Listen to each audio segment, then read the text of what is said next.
Rest now, weary traveller. Another day is done, and you have journeyed well.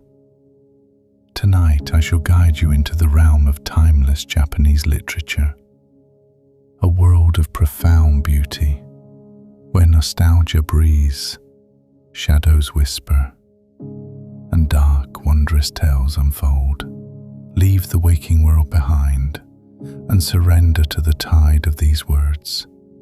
Dim your screen, lower your volume, and let your eyes gently close. Step now into the beautiful dark of the story. Lemon by Kajii Motojiro. An indefinable, ominous lump was constantly weighing down upon my heart. Call it impatience, or perhaps loathing. Just as a night of drinking leaves you with a hangover, drinking every single day brings about a period equivalent to a chronic hangover. And now it had arrived. This was rather bad. It was not that my incipient tuberculosis or nervous breakdown was bad, nor was it the debts that felt as though they were scorching my back. What was bad was that ominous lump. Any beautiful music, any line of beautiful poetry that used to delight me before had now become unendurable. Even when I went out of my way to visit someone just to listen to their gramophone, I would feel an impulse to abruptly stand up and leave within the very first 2 or 3 bars. Something made it impossible for me to stay still. Because of this, I spent all my time drifting aimlessly from street to street. For some reason, I remember being strongly attracted to things that were shabby yet beautiful during that time. When it came to landscapes, I preferred decaying towns. And within those towns, rather than the aloof main streets, I loved the intimacy of the back alleys, places where dirty laundry was hung out to dry, where junk lay scattered about, and where one could peek into squalid rooms. I loved streets with an atmosphere that suggested they would eventually be eroded by the rain and wind and return to the earth. Streets where mud walls were crumbling and rows of houses were listing. The only things full of life there were the plants. Sometimes I would be startled by a magnificent sunflower or find cannas blooming in full splendor. Sometimes, while walking down such paths, I would suddenly try to induce an illusion. This is not Kyoto. I am now in a city hundreds of miles away, perhaps Sendai or Nagasaki. If possible, I wanted to escape from Kyoto and go to a city where not a single soul knew me. Above all, I wanted tranquility. A vacant room in an empty inn, clean, crisp futons, a sweet-smelling mosquito net, and a well-starched yukata. I wanted to lie there for about a month, thinking of absolutely nothing. How I wished that, before I knew it, this place had transformed into that city. As my illusion gradually began to succeed, I would layer one imaginative colour upon another. It was nothing short of a double exposure of my illusion onto the decaying town, and I took pleasure in losing sight of my real self within it. I also grew fond of those things called fireworks. The fireworks themselves were secondary. What strangely enticed my heart was the bundle of fireworks, adorned with cheap paints in various stripes of red, purple, yellow and blue. The star descent of Nakayama-dera, the flower battle, the withered pampas grass. Then there were the ground rats, packed into boxes, each tied into a small ring. Such things oddly stirred my feelings. Furthermore, I fell in love with Byudoro, glass marbles stamped with shapes of sea bream or flowers, and I loved glass beads. Moreover, sucking on them was an unspeakable pleasure for me. Could there be any taste as faint and cool as the taste of that glass? When I was a child, I often put them in my mouth and was scolded by my parents. Perhaps it was because that sweet memory of childhood was resuscitating within my grown, ruined self. But that taste truly possessed a faint, refreshing flavour, carrying a certain poetic beauty of sensation.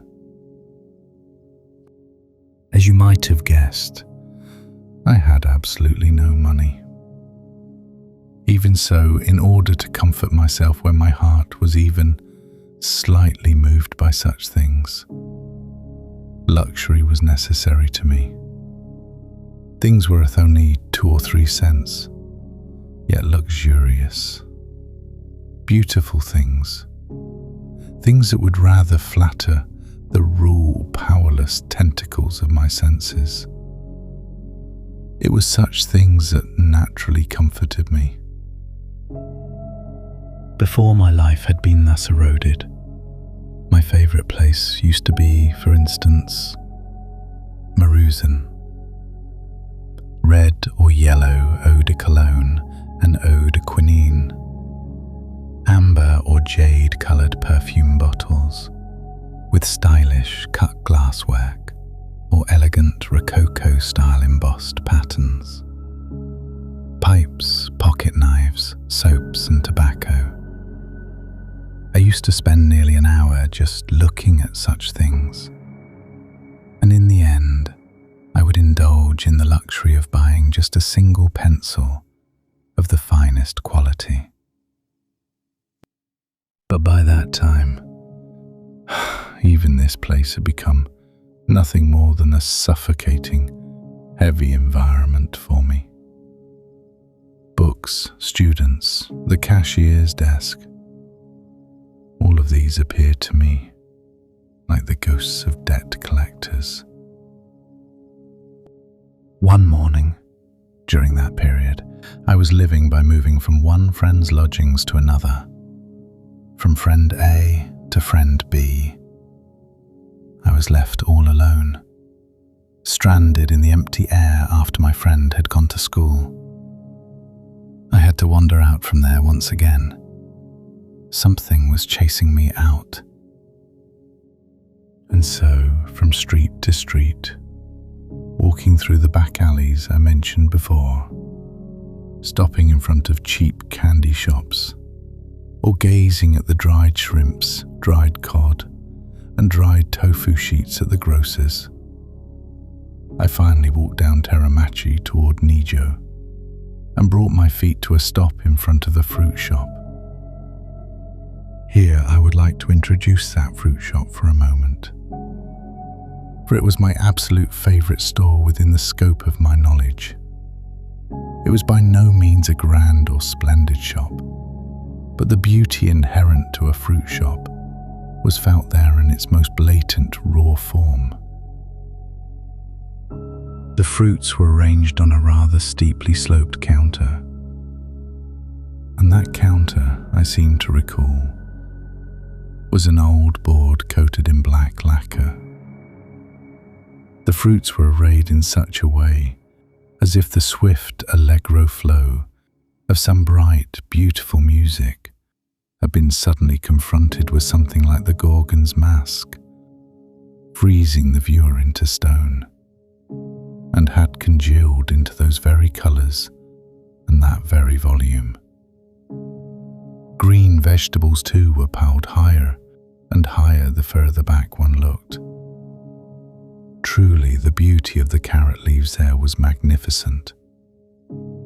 And then there were the beans and arrowroot soaked in water.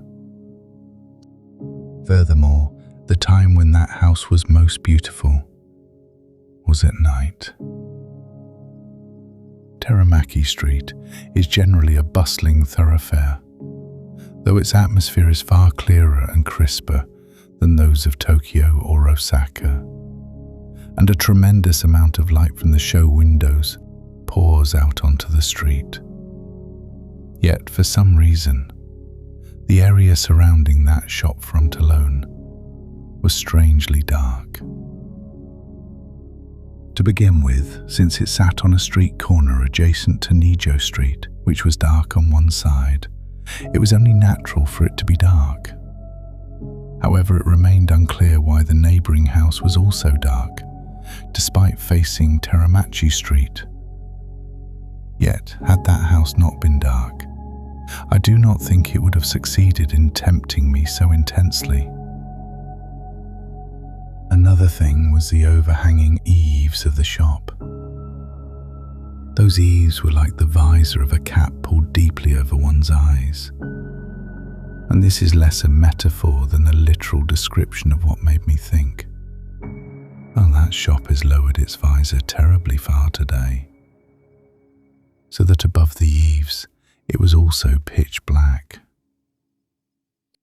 Because the surroundings were thus shrouded in total darkness, the brilliance showered upon the shop front by several electric lamps, like a sudden downpour, was stolen by nothing in the vicinity. It illuminated a beautiful view, completely at its own command. Standing in the street where the naked light bulbs twisted their long, slender spiral filaments sharply into one's eyes, or peering through the glass windows on the second floor of the nearby Kajii, few views in all of Teramaki excited me during those times, as much as the sight of this fruit shop. That day, I made a purchase at that shop, which was unusual for me.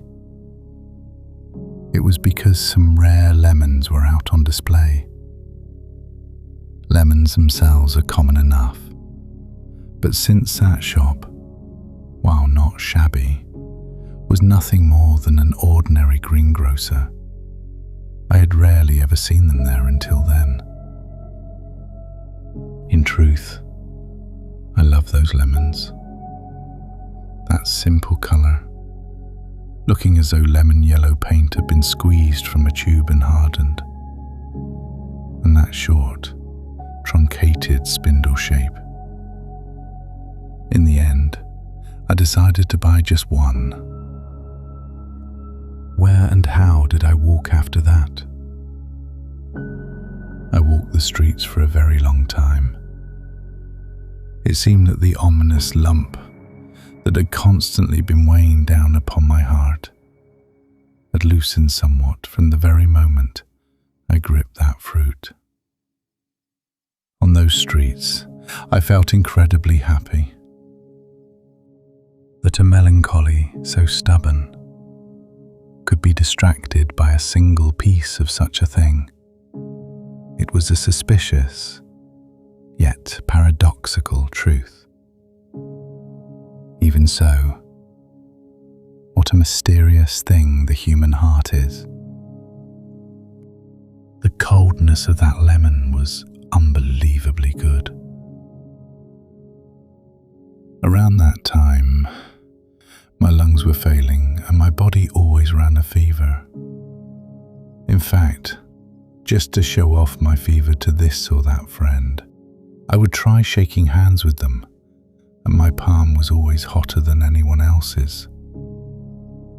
Perhaps because of that heat, the coldness that seemed to permeate my inner being from the palm holding it was deeply pleasant.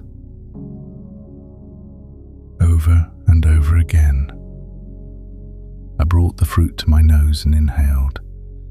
California, said to be its place of origin, rose up in my imagination.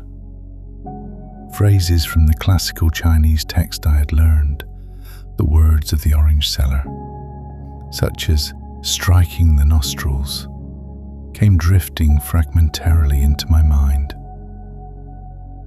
And as I breathed that fragrant air deep into my lungs, a body that had never before breathed so deeply felt the warmth of flushing blood rising to my body and face, and it felt as though something vigorous was awakening within me.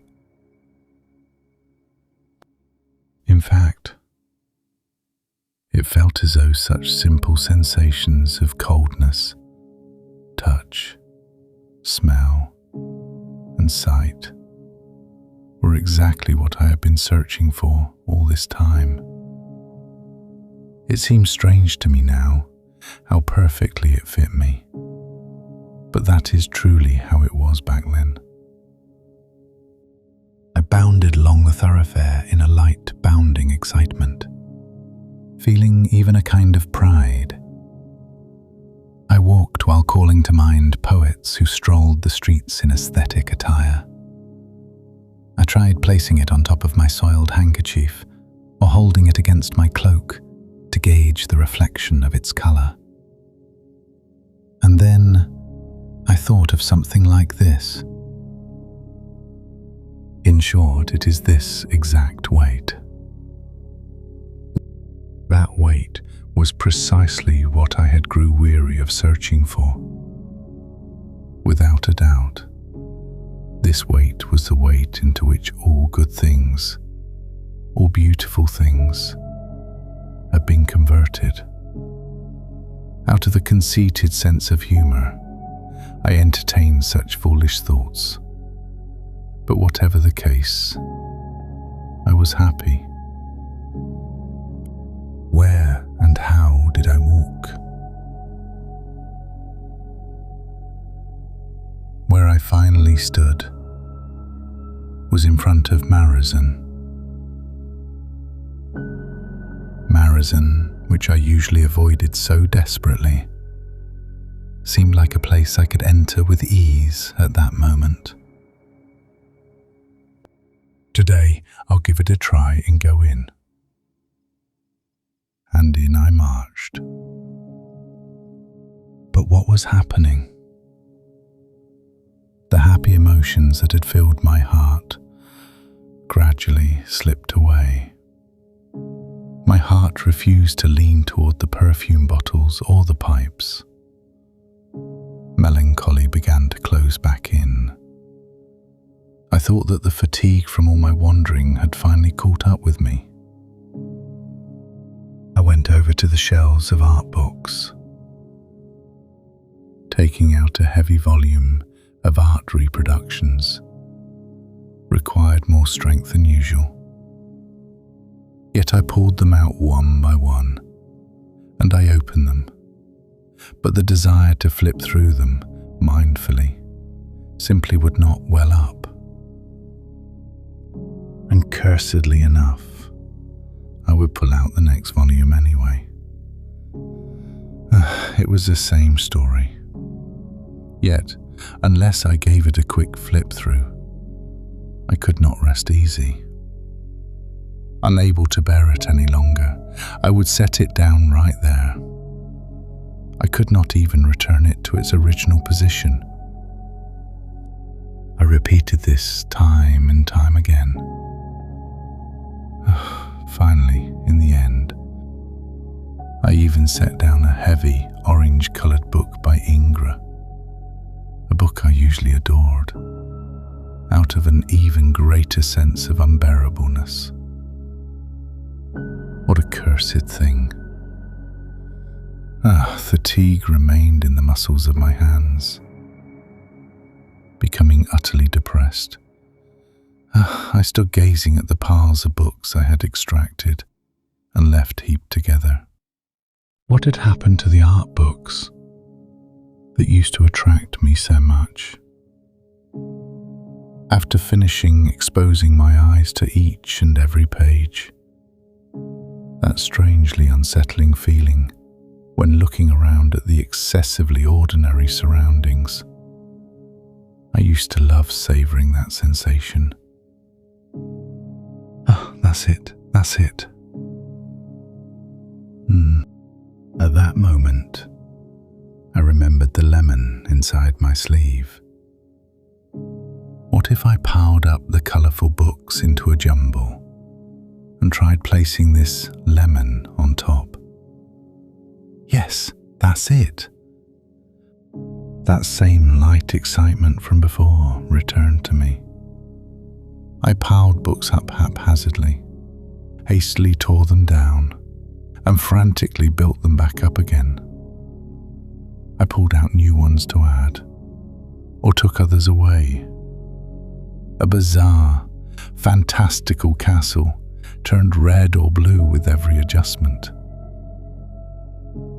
At last, it was finished. And suppressing my lightly leaping heart, I timidly set the lemon upon the very peak of the castle wall. And it was a masterpiece. Looking at it, the colour of that lemon quietly absorbed the chaotic clashing of colours into its spindle-shaped body and stood out with a piercing clarity. I felt as though the dusty air inside Maruzen had grew strangely tense only around that lemon. I stood and gazed at it for a while. Suddenly, a second idea struck me. That bizarre plot actually gave me a slight jolt.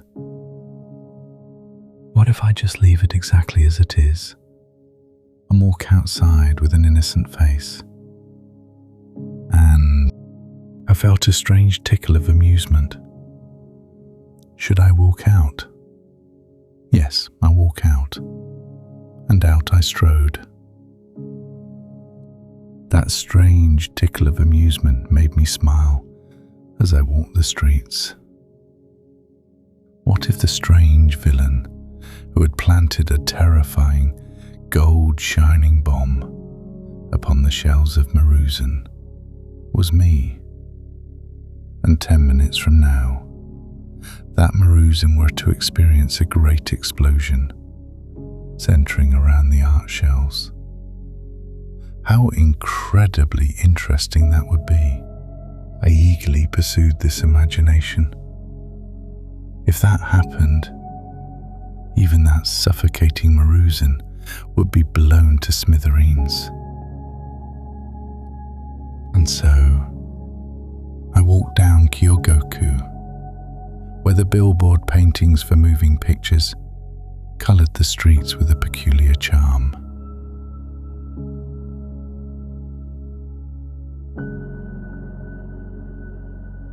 The tale is told. The curtain falls. Wrapped in the lingering echoes of this night, let yourself drift into a deep, serene, and boundless sleep. May the morrow bring you grace and peace. Until then, good night.